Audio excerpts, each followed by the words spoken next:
Hang on, someone's not muted. Now they are. I muted them. We're starting our new series tonight with a great question. Does God exist? And that's a great question. But actually, they asked the question, the person who gave this question in a really interesting way. That's my summary, does God exist? But listen to how the person put the question. If I got to the point in my life where I wanted to know whether God really existed, was he really there, where would I start and why? We're going to spend our majority of our time asking where would I start and why on the question of God's existence. But I just want you to notice the first bit of that person's question. If I got to the point in my life where I wanted to investigate whether he was really there. Because it's true that we do have different points in our life, different seasons, where we are more and less open to things. In my family, we've had serious sickness for about 12 months now. And then on top of that, coronavirus and isolation and all the strangeness that comes with it. And I would say that I'm in a bit of a strange season, and what point am I in my life? It's a bit topsy-turvy and a bit reflective or something like that. We do have different seasons in our life, don't we? And I wonder for you, what this season is. Is it a season where you're more open to new things and reflection? Or is it maybe a season, because of how things are, where you're a bit more closed? Well, we're going to dive in with the rest of the question now, but I just think that's an interesting thing to just notice at the start, that if I was at the point where I wanted to investigate whether God was really there, where would I start? The way that we're going to address this question of where would I start on whether God exists or not, is doing two things. There's going to be two parts. The first part is how do we know anything? How do we go about knowing as people? The second part, we're going to talk about what are some of the evidences of God? What are some of the evidences of God? So first part though, how do we know at all? How do we know anything? And I want to put a picture in your mind right at the start. And I'm sorry about this picture. Actually, I've got a picture right here because this is the picture I want to put in your mind. I'm sorry about putting this online. It's a picture of a star-nosed mole. That's a star-nosed mole. And what you're seeing in that picture of a star-nosed mole, my wife Sarah is just sitting over here behind the computer and she's scowling at it. And you probably are too. The reason I'm showing you a picture of a star-nosed mole is because they have very small eyes, because they live underground. And so eyes are pretty useless. So they're very underdeveloped. They have very just pinpoint eyes that they don't use. And what they have instead, as you saw, is a star nose. And in the dark, under the ground, what they do is they feel with their star-shaped nose, and it's got a huge amount of sensory nerves there, and it gets a very accurate picture, actually. A picture through its hands, in its head, of what it is coming across, which I guess is almost always the same, dirt. And every so often, if you're lucky, a worm. That's the star-nosed mole. The reason I want to give you a picture of a star-nosed mole at the start is because it knows about its world. It gains knowledge, doesn't it? But not through sight, but through feeling with this other sense. I mean, we have the sense of feeling as well, although interestingly, it's its nose that it feels with. But my point here is, all of us are just blobs in the universe floating around, and we're separate from the universe. But then we do this spectacular thing where we somehow use a tool, be it an eye or hands or a nose. We somehow use tools to sense the world, and then we convert that knowledge or that information about the world into something that makes sense in our brain, in our mind, whatever the mind is, wherever the mind is. We take it in and we use it to make a picture of our world and come to know something about the world. And it's quite a spectacular thought to think about this process of knowing, where we take something that's outside of us and separate from us, and we bring it inside of us. We don't bring the physical thing inside of us, but we bring information about the world into us. Okay, and here is why I want you to think about the star-nosed mole and about the process of knowing. It's because all knowing, all knowledge requires faith. All knowledge requires faith. Let me say a few words about faith, and then we'll put it all together. Faith, you're told, I would suggest, by our world. What I mean by that is media and various proponents of this view. Different people say that the world and your experience is broken into two categories. On the one hand, you have rock hard facts, and on the other hand, you have things like opinions and faith, and they're soft and they're not rock hard like faith. However, the truth is that all knowledge requires faith, and so I want to say that the things that we know by science are fantastic, but we know them by faith. And the things that we can know about God, we also need to know by faith. And that's because faith is a word that can also mean trust. Another way to talk about faith is to use the word trust. And you'll see in the New Testament, it uses one word to cover the words of belief, faith, and trust. It's all the same word in the New Testament for faith, belief, faith, and trust. We often use it like this in the English language. Although we have two words, we often use it interchangeably. And so we might say that I have faith in the legal system. And what we mean by that is not, I hope it works. What we mean is, I trust that it's going to work, or I don't trust maybe that it's going to work. We use it in terms of marriages and friendships, don't we? I have a faithful friend. That's someone that I can trust. My wife is faithful to me. She's someone that I can trust. So what I'm saying is that faith and trust are the same concept. And the reason I'm telling you that is because I'm suggesting that all knowledge, that there's not two categories, but all knowledge requires trust. You see, we don't have immediate access to anything in the world. It all comes mediated through something else. So for the star-nosed mole, it comes through its nose. It's a bit strange. For you and I, it comes through 5 senses. But the point is that it comes through the senses, and we need to trust that those senses work. You think about your eyes for just a moment. They're not a pure form of knowledge or a pure form of knowing. What happens is light hits different surfaces around you, and then these chemicals inside these bags in your head react with that light bouncing off the different surfaces, and that chemical information that has been changed by your surrounds then gets turned into some kind of electrical information and travels along a nerve and goes to your brain, and it's interpreted against a bunch of other information that you learnt from the world. The point being that all knowledge requires a trust of the whole process, and there's a number of steps of that process that require trust that you're doing the right thing. That's a very simple thing, example. Now, let me give you a more complicated example.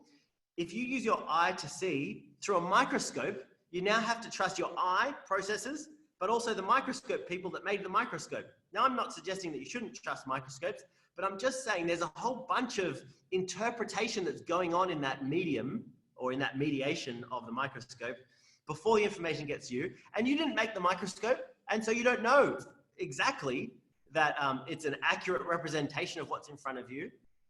Rather, you need to trust the microscope company. Let me give you one more example that's even more complicated, because we know that juries make decisions that are life-changing decisions based on not their own knowledge, but trusting witnesses. The jury were not present at the crime, but they trust some witnesses who were present. Now, those witnesses themselves have to trust their own senses and put faith in themselves and that they really knew what they saw. And then they tell someone else, and the jury has to trust them before they make a decision. And what I'm trying to convince you of is that all knowledge requires faith. And the reason this is the first half of our talk about how would I investigate whether God was really there is because I think there's just this unfair distinction that goes on sometimes of rock hard facts and things of religion. When in actual fact, those two things are done, or we think about science facts and we think about religious facts using the same faculties of faith.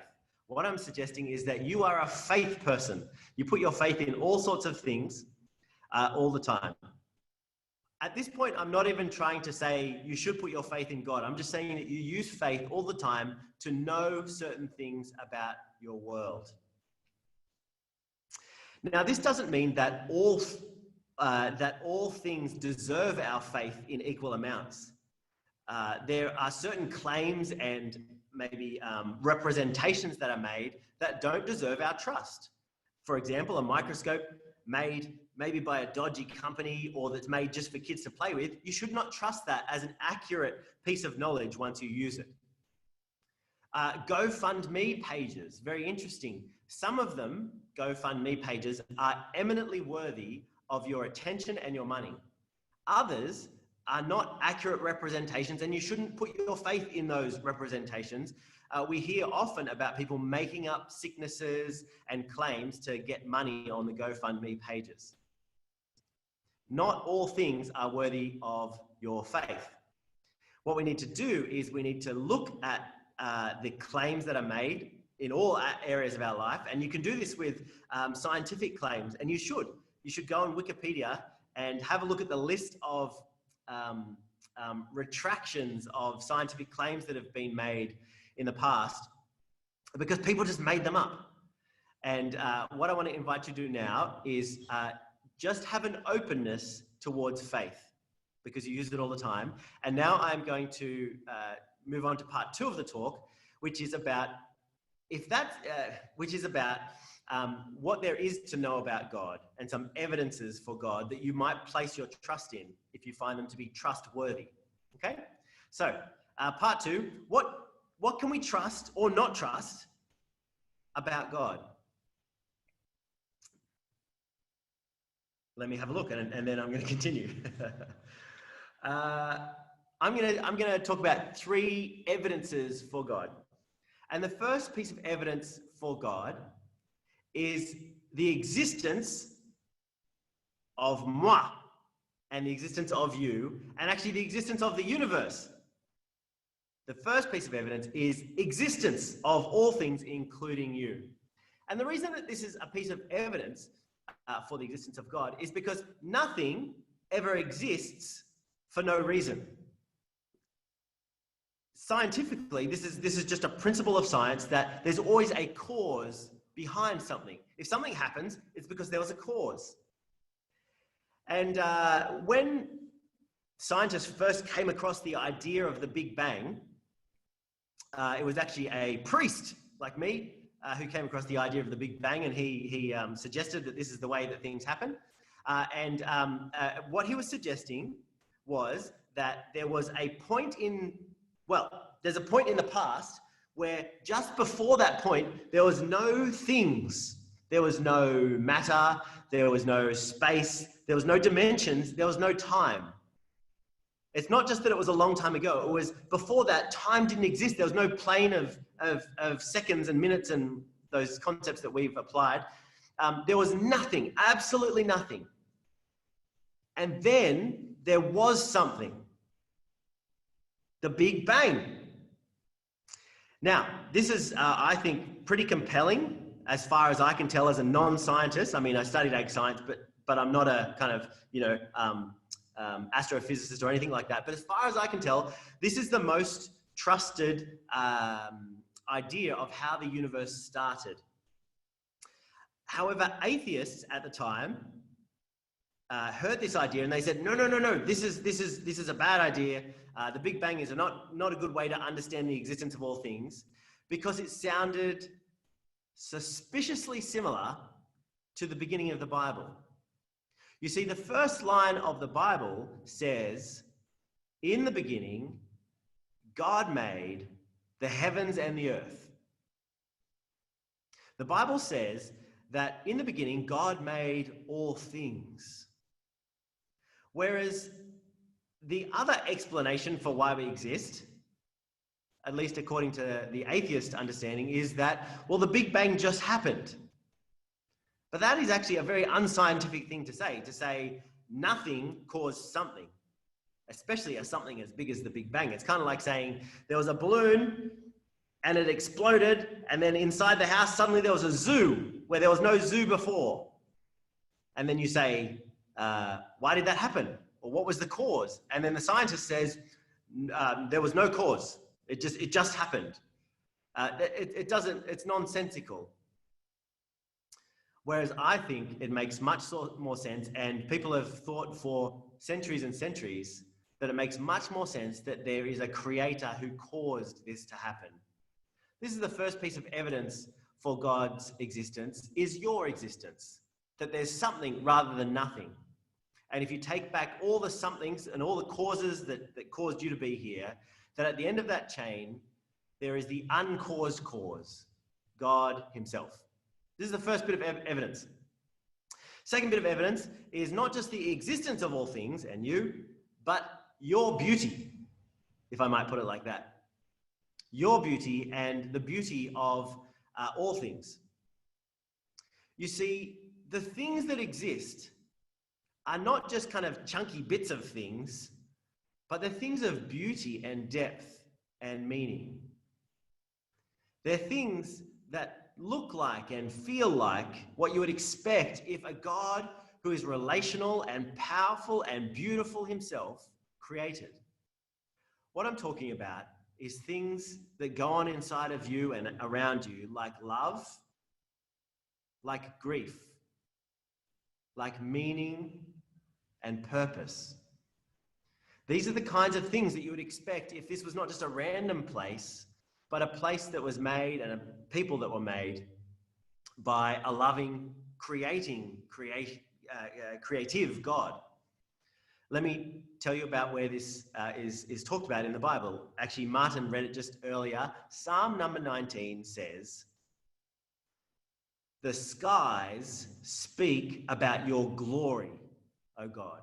The skies speak about your glory, O God. And what it's saying is that the creation has a kind of nature that comes from a creative creator. It's beautiful and it speaks of his power and his goodness and his glory. Let me give you another example. In Ecclesiastes chapter 3, it says, God has set eternity in the hearts of all people. Do you hear that? It's very interesting. God has set eternity in the hearts of all people.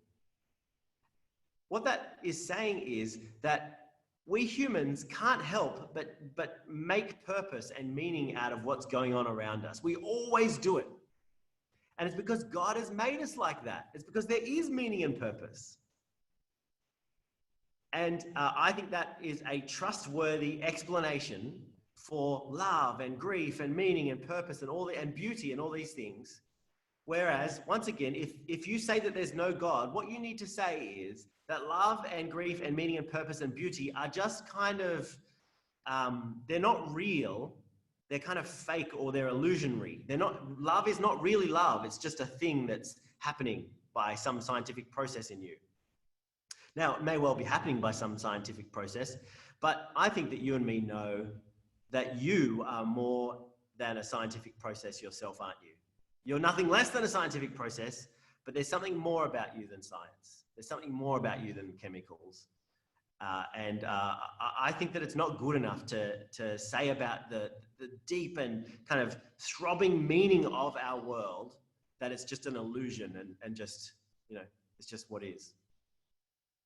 Okay, so there's the first two bits of evidence. Last one, and the good one, the big one, I mean, I like those two, but I love this one, is about God's cameo in the universe. The first is the existence of the universe. The second is the nature of the existence of the universe, or the nature of the universe. And the third one is God's cameo in the universe. The problem with trying to talk about God's existence and whether he's really there is that God is a different kind of thing than you and anything else that is in existence. It's not like there's some list of things getting more and more complex, star-nosed moles and then mangoes, and it's probably mangoes, star-nosed moles, and then humans, and then God. It's not like there's a list of things and God's kind of at the top of complicated beings in the universe. God is outside of the universe. Or let me use the words that the Apostle Paul uses in his address at Athens in Acts chapter 17. Paul, trying to describe what God is, says, in him we live and move and have our being. Okay, that's dense. So just it's good, but it's dense. So just slow it down and say it again. In him, in God, we live and move and have our being. It's saying that God is a different kind of thing to you and I. He's not just another thing. He's the one in which things exist. He gives all things their being. And so he's not somewhere in the universe that you can kind of get a microscope and go and look at him. He's not like that. Let me give you an example. It's a little bit like an author and maybe a book that she writes. Think about an author and a book that she writes. Even though the book is just kind of full of her imagination and her ideas and creativity, the book is full of those things, but she's in a different category from the characters in the book. And even though you scour the pages, you won't find her in the book. You won't find her name in the book, in the stories at least, because she's not in there. She's kind of holding it all together. And that is the kind of thing we're talking about when we talk about God. The one that holds all things together. He's not in creation. And that means it's hard to work out his existence. And you'll notice the evidences that I've given so far have not been God himself, but his actions upon the world. It's not like I said, look, you can go and see him if you go over here. But the thing with the author and the book illustration is that some authors, cheeky little things, some authors do put themselves in their stories. So we know that Alfred Hitchcock was a bandit for this. He made, almost 50 movies, I believe. And in over 30 of them, Alfred Hitchcock was an actor. He did a cameo. And he actually had a theme. He'd carry a musical instrument, often a cello. And he'd just be in the background walking onto a bus or just doing the long walk past while people are talking over here. Alfred Hitchcock would turn up, he'd put himself in as a cameo. And the Christian claim is that God, even though he is outside of our universe, has humbled himself and come into it in the Lord Jesus. We believe that Jesus is not a teacher that wants to teach you about God, although he does. He's not a miracle worker, although he does amazing things. We believe that Jesus, first and foremost, is God come close so that you could know him. And you can't get around this if you read and look at Jesus himself. He is absolutely adamant that he is God come close for you to know. I'm going to read to you from John chapter 10, where he says this. John chapter 10, verse 30. I and the Father are one. Jesus says, I and the Father are one. Now, if you say that to Jewish people in those days, at least these Jewish people, this is what happens. Jesus says, I and the Father are one. And it says, again, the Jews picked up stones to stone him. But Jesus said to them, I've shown you many great miracles from the Father. For which one of these do you stone me? It's a great question. Verse 33, we're not stoning you for any of these, replied the Jews, but for blasphemy, because you, a mere man, claim to be God. You can't get around it. Jesus claims to be God. And what's more, he doesn't just claim it. As you look at the way he goes about things, he acts like the creator. He has power over death and life and disease and food and nature. What I'm saying is that Jesus claims to be God. He looks like God. And then thirdly, what I want to say is, I'm just a pundit, okay? I don't really do history because I wasn't trained in history. But as I read historians, they tell me that the sources, the eyewitness sources about Jesus, firstly, there are eyewitness sources. And secondly, those sources are very reliable. And they stack up to scrutiny. And when you start putting those three things together, that Jesus irrefutably says that he is God, He shows that he is God by his life and his actions.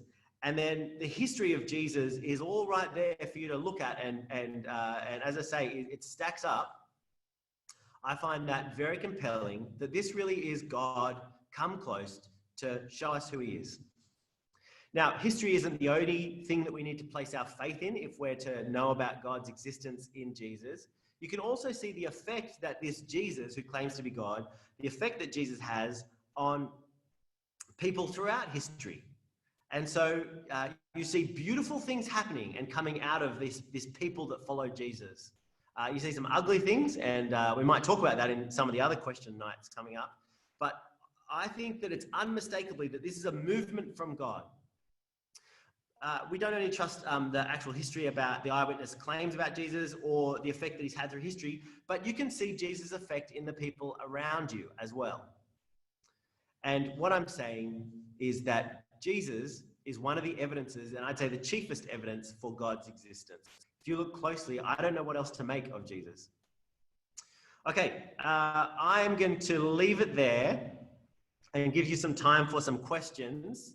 But actually, I'm just going to do a short conclusion, and I was going to do it later. I'm going to do it now. Here's my short conclusion.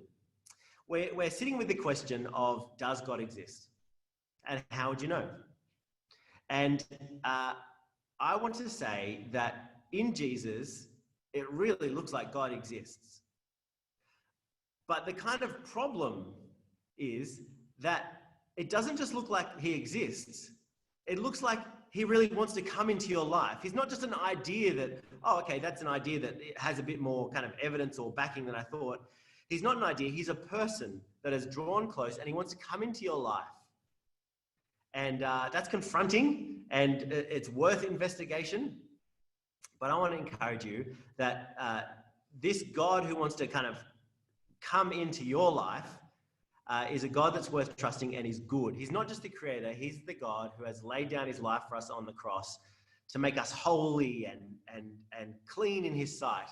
He's a God who gave up his life that we might have life with him now and into eternity.